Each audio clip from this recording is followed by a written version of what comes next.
Welcome to the Cougar Cast here at the Kokomo Post Sports. I'm your host, Jay Stevens, and this is a place to get all the information on what's going on inside the athletic department at IU Kokomo. And joining us once again for today's show, he is one of the two assistant athletic directors at IUK. It's my guy, Grant Patterson. Grant, welcome back. Good to be back here, Jay. It was a fun Saturday when we were at IUK watching the men's basketball team play. You got to see them play. We got highlights of the game on Wednesday. But Evan Kretz on Saturday just shot the lights out, and he got recognized by the River State Conference for his amazing play last week. Yeah, Evan Kretz is always shooting the lights out. I think he's been in a bit of a slump the past couple of weeks. He had been hot prior to the new year, a bit of a slump after the new year, and then, man, he burst out of that slump in a big way this past Saturday. He had 17 points last week in a win at Brescia, and then had 31 points, a career high, 9 triples, a new IU Kokomo men's basketball program record. The previous record was 8. So 9 triples in a game is astonishing. Came in a 41-point win for the men's basketball team, but I mentioned that 31 is a career high. Obviously, the 9 is a career high. It comes as a program record. And then he also didn't stop there. He pulled down a career high 11 rebounds. He had never finished with a double-digit rebounds in a game. Did that Saturday with 11, so finished with his first career double-double. So big shout-out to Evan Kretz, the hometown boy, the local product out of Rucherville and Western High School. Just massive for our program to showcase what we can do when local talent comes to IU Kokomo. One of the best things about basketball that I really enjoy is when you can tell when a guy is feeling it. Either may it be him being able to break his defender down and just cross him over to get by right side or left side, doesn't really matter, or in transition or just in the flow of the offense, and you could just tell when he gets to that spot, the ball's in the right spot, he just flicks that wrist and it goes in. And Evan had that look in his eye, had that feel when he was running up and down the court that y'all can't stop me. If I'm going up, that ball's going in the hoop. Yeah, Evan, it's a weird look too, Jay. Obviously, you were right there courtside, but it's not like a killer look with Evan. He's such a nice kid, such a great human being and student athlete for us at IU Kokomo. But so it's not like a killer look, but it's that look like, okay, it's still, the message is clear. You know he's got it going on. Shout out to the guards for making sure that they got it to him. Christian and DT Gary did a good job of that. Multiple others as well. He did a little bit of everything. Obviously 9 threes, that's 27 points, but had 4 points otherwise outside of that. But just another solid week for men's basketball as a whole. Solid week is one good way to describe last week. They had the win on the road at Brescia, the win at home on Saturday against IU Columbus, 2 massive wins by just margin of victory. But I'd say massive because I think the team is figuring out how to play better with each other. Yeah. And you're getting into conference play where everybody knows you very, very well. And I think Echo Barger said against Brescia, they had a season high in assists. They followed it up on Saturday and upped that with another season high in assists. And yeah, got 6 guys in double figures, but that wouldn't be able to happen if the guys weren't playing unselfish, or were playing selfish, but they're not playing selfish. Correct. My words are not working today. But this team is playing in a way that they understand, move the ball around, get the ball to the open guy, and the offense is going to flow, and they're doing it very well right now. Yeah, hopefully soon we'll get Dale DeMeyers back from an injury he suffered a couple weekends ago, possibly even this week in a game that will have been played by the time this airs against St. Mary of the Woods. We'll touch on that towards the end of the show, but Dale DeMeyers coming back from injury would be huge. He's our best defensive player. Pretty much guards their best player. As long as it's not the 5 spot, as long as it's not their center, he's guarding their best player, whether it's 1 through 4. I would consider him a 3 offensively. But then we get DT Gary back, a guard that played for Coach Eckelbarger earlier in Coach Eckelbarger's time at IU Kokomo. He comes back to spend this second semester and final part of the season with us. He bolsters us. And then Ibrahim Diakite, he joins us from Indianapolis and Indianapolis Metropolitan. Played 3 games at Dillard, so he is capable of playing this semester. That's up to Coach if they will play him, but I think the plan is to redshirt him. So 2 additions that bolsters a men's basketball roster that was slimmed down a lot due to injuries, a couple people leaving the program. But man, to be 7-game win streak right now, Coach Eckelbarger wouldn't have it any other way with all the hurdles they've had to get over this 2024-2025 season to be where they're at right now. And tonight or Tuesday night, they match up with St. Mary of the Woods, the number 1 team in the conference. We're essentially tied for third in the conference, so a big-time chance for us. St. Mary of the Woods is number 1 in the West. We're number 2 in the West, so a big-time chance for us to make that leap this year and continue our win streak, move it up to 8 games. Is Max Newman a walking double-double? Jay, right now he is. Yeah, he proved that consistently last year he was. He struggled this year on the glass early. Yeah, It was a bit weird to see, kind of comparable to Mia Cady on the women's basketball side of things, how she's become a double-double machine as well. But yeah, Max Newman has been a double-double machine as of late. Can't remember. I know it's at least 3 straight, but 5 or 6 overall this year. And all those 5 or 6 have come within like the last 7, 8, 9 games. So, man, he's really getting it going.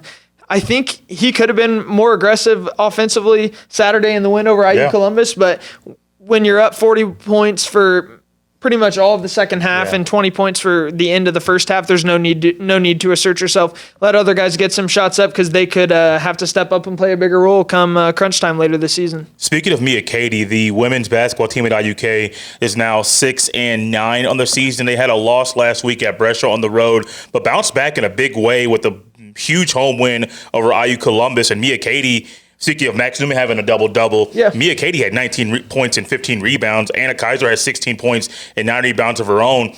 It was fun watching those girls play and be unselfish and have fun. Yeah. Like, it was really enjoyable to just see the smiles and the laughter and just everyone cheering on each other. And I think that really helped them propel that massive victory on Saturday. Yeah, and that's a squad that hasn't played many home games yet this year. I think that was only their 4th home game of the 2024-2025 campaign. Last weekend, they played an Oakland City squad that was really good under former Purdue player Fakara Hawkins, formerly Fakara Malone, and that was a fanboy moment for me as a Purdue fan myself to have her on the opposite end of the sidelines on the other bench. But yeah, so played Oakland City well last weekend, and then dominated IU Columbus from start to finish this past week. Want to send a shout out and get well wishes to one of IU Columbus's guards that went down with injury. That was ugly, but hopefully she's able to rebound and maybe get back by the end of the year. If not, just hopefully she's able to continue her career next year at IU Columbus. But man, Mia Cady is just like Max Newman. Yeah. Took a while to get going on the glass. She's always kind of been that offensive stopper, not afraid to get her shot up offensively, and this team needs that, her and Kelsey Langley as well. So she's come around on the glass and substantial efforts each time the past couple times out. So good to see from Mia Cady. She's a junior leader stepping up when you need it. But yeah, it doesn't stop there for that women's basketball team. 2 of the best moments for me during the game. One was that singular moment, but one was throughout the entire game. Mackenzie York, a Western high school grad. Yeah. For a freshman to be a starting point guard, it's not something that's normal, I don't think. But man, she's just been lighting it up, and she was facilitating, I think she almost had 10 rebounds in this game. It was fun watching her play in that day. But then also Kelsey Bergman, 2-sport athlete, got out there and scored her first points of her collegiate career. Those 2 moments kind of stood out to me. Yeah, for sure. To see Mackenzie York, the local product, we mentioned Evan Kretz, but Mackenzie York as well, the Western high school product, she was a stud. Almost went for a triple-double herself. I know she had at least, 8 points, 5 rebounds, 4 assists, something like that. But to see another local product excel, but man, she came in and did what she needed to do best. I mean, she distributed the ball, did what a point guard does, and this is a team that I said lacks that go-to scoring threat, I guess, at times, someone to assert themselves. She did that, not necessarily scoring the ball, but driving to kick or driving to pass for a better scoring opportunity. So good to see out of Mackenzie York. And then, yeah, as you mentioned, Kelsey Bergman. She's a 2-sport athlete now, one of the few we have at IU Kokomo. She was a member of the Sweet 16 volleyball team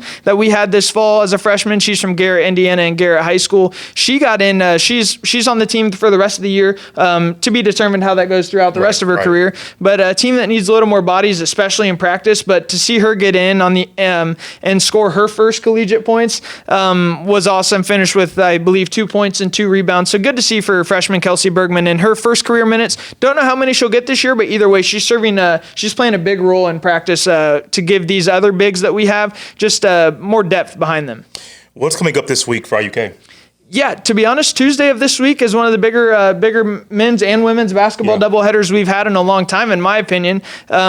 Tuesday as they battle St. Mary the Woods, the Pomeroys. As I mentioned earlier, Jesse McClung, a former Marion assistant, he is a very, very promising young head coach for St. Mary the Woods on the men's side. He's got them 14-2, 4-0 on conference play, leading tied for the top of the conference with Rio Grande, leading the West, as I mentioned. So it's a big time opportunity for us to kind of cement ourselves, tie ourselves for second second in the big picture for the entire conference and give ourselves the lead in the River States Conference West Division as we move on throughout the year. So only 3 or 4, I think we're 4 conference games into the season now.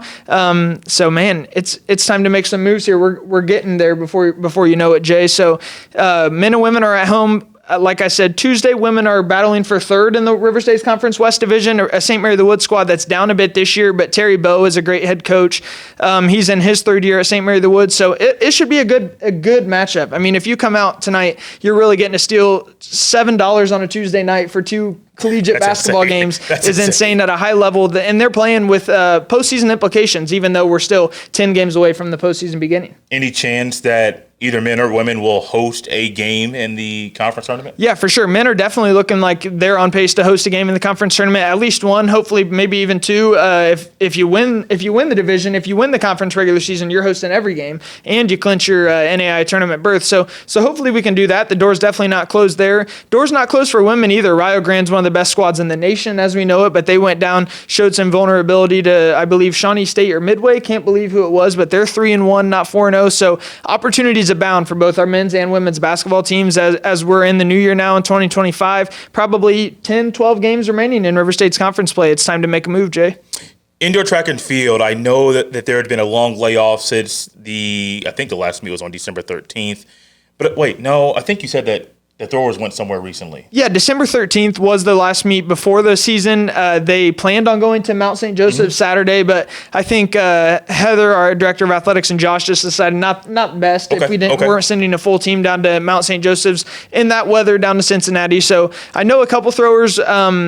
I don't know if Grant Gaylor took them or what, but I know multiple throwers did make the trip to Akron University, some sort of throwers university. It's new to me, but it seems like something put on by former NCAA Division I throwers, current NCAA Division I coaches. Put on. We had men's throwers there in attendance. I've got an article that will be going out Wednesday of this week, so iukcougars.com. Check that out about how they did. Yeah. I'm not quite sure myself. Haven't read the email or text from Josh, but yeah, it was a impressive week for them to learn.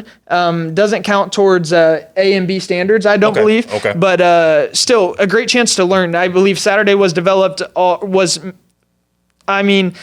more of teaching from the people in charge, whereas Sunday was all competition and people took home medals, stuff like that. So Saturday was more of lessons from those pros that were serving as the teachers of the event, the professors, if you will. And then Sunday was all competition, and I believe we did well. So check out iukcougars.com later this week. Do we miss anything, Grant? I don't believe so. I know baseball is coming soon. That's crazy.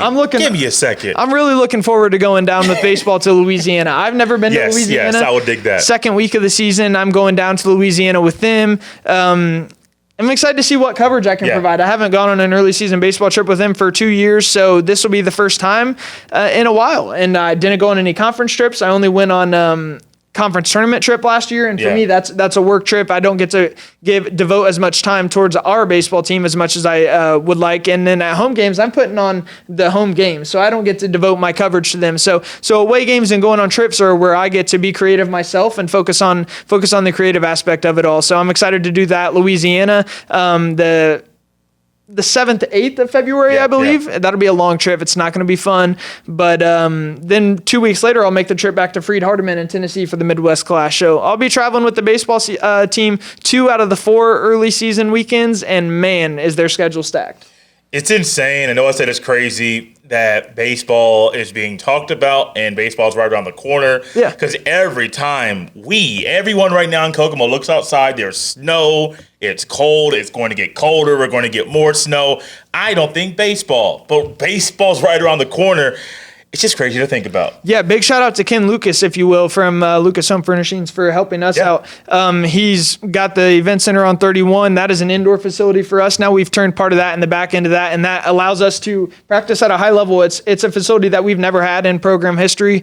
So to have that now, it's super awesome for these guys to be able to train at a high level throughout the year, especially when there's nothing but white snow on the ground. So perfect chance for them to still get swings in. I know they go live later in the week against Live Arms, so may have to slide by over there later this week, Jay. Maybe you and I slide over there one day late in the week in the next couple of weeks before the season starts and check it out. Sounds like a plan, man. Cool. Sounds like a plan. That's Grant Patterson. He is one of the 2 assistant athletic directors at IUK. And guys, this has been the Cougar Cast. We'll see you next time.